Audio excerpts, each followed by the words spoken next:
All right, so we are continuing our list of sports documentaries that are coming out. So let's dive in here. So the next one we left off on Speed Cubers. So the short game is where we are taking up next. Oh, hi, Kitty. Justin Timberlake produced flick follows a group of 7 and 8-year-old golfers as they compete in the 2012. Oh, so that's an older competition, but coming out this year or last year. I can't remember what it is. Let's get rid of that. There we go.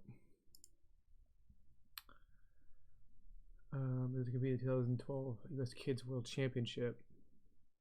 The film, which has earned comparison to Spellbound. I don't know. I haven't heard of Spellbound before. Have you guys heard of Spellbound? I don't know what that is. I'm not entirely sure what Spellbound is. Oh, the classic look at spell and bee participants. I could have just kept reading and I would have found out what that is. Will absolutely make you feel bad about your own skills out on the links.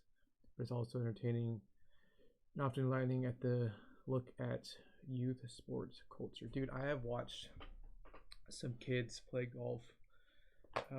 My brother went to school for golf. My mom worked at a golf course as the finance manager. So I've seen some kids play, and I'm not good by any means. I can hit the ball, but I'm slicing to the right.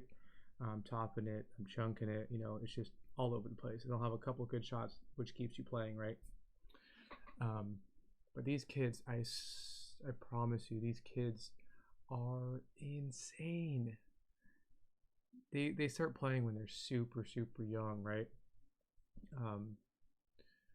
And it's just I'm telling you, it's next level what they do.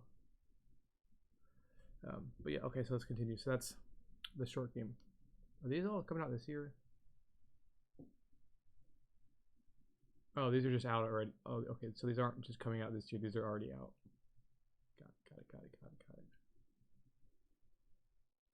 All right, short game. Okay, next one, The Last Dance. This is Michael Jordan's final season on the Chicago Bulls from 97 to 98. The Last Dance takes a closer look at the legendary player and the events surrounding him and his life off the court. That's cool. I aspired to do just that on this channel. Athlete Talk is find stories like this, interviews, podcasts that they're on, you know, certain highlight clips, not like specifically lists, but you know, different clips, you know, talking over it that just cover different aspects of different people's lives, because everybody knows what they're like on the court, right? What, you know, basketball players like when they're on the court, what football players like when they're on the field, you know, how hockey players are when they're playing on the rink, but a lot of times people don't know what they're like off, you know, when they're not playing. So I'm gonna have to check out this Last Dance one. Team Foxcatcher. Oh, this looks interesting. What is this? John DuPont, the wealthy heir to the DuPont family fortune and USA wrestling benefactor. Oh, wrestling, huh? He was eventually convicted of. Oh, I didn't know that he was convicted of murder. Steve Carell's turn as DuPont. Steve Carell plays him? Earned him a Best Actor Oscar nod.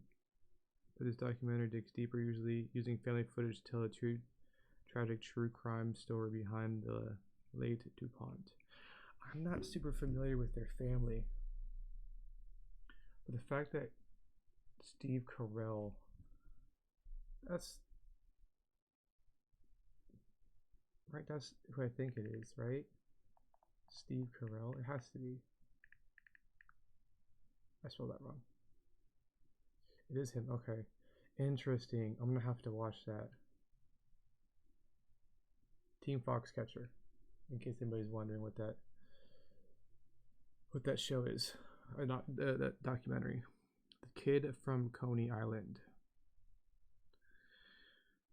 Young people might not know too much about Stephon Marbury, the basketball prodigy whose life took him from Coney Island to the highest peaks of the NBA to playing in China.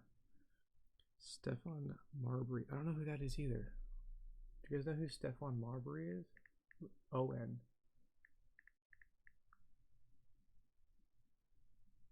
I don't know who that is.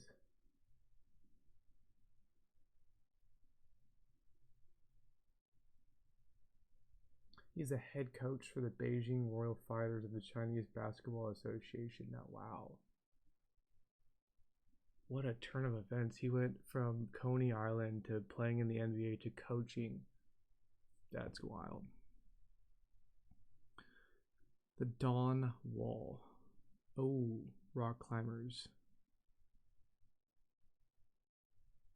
Spent their lives overcoming obstacles. So when rock climber Tommy Cadwell and Kevin Georgeson set out to scale Yosemite's Dawn Wall in 2015, it was just one more challenge, albeit a steep one, a 3,000-foot rock face they lived on for weeks.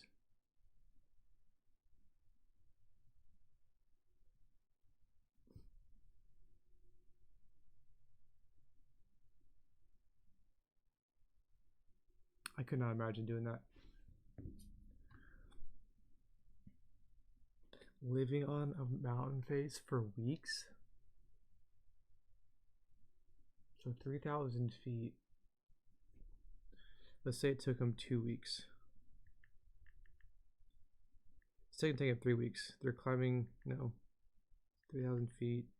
Let's say 3.5 weeks it took them. So they're doing about 857 feet per day of vertical climbing. And I've been to Yosemite, not in a long time. I went a lot when I was younger. Everybody's seen pictures of it. That's a gnarly face to climb, dude. That is a gnarly face to climb. That is impressive. So that one's called the Dawn Wall. I think it's sponsored by Red Bull. But all right, so that's episode number 3. We're gonna, come back and pick up where we left off here on sport talk. Today is still October 11th. We're trying to get through a couple episodes today. I have the day off, so we're getting through a couple talks in little short episodes here. So tune into episode 4. I'll be recording that shortly after this and getting that uploaded as soon as I can.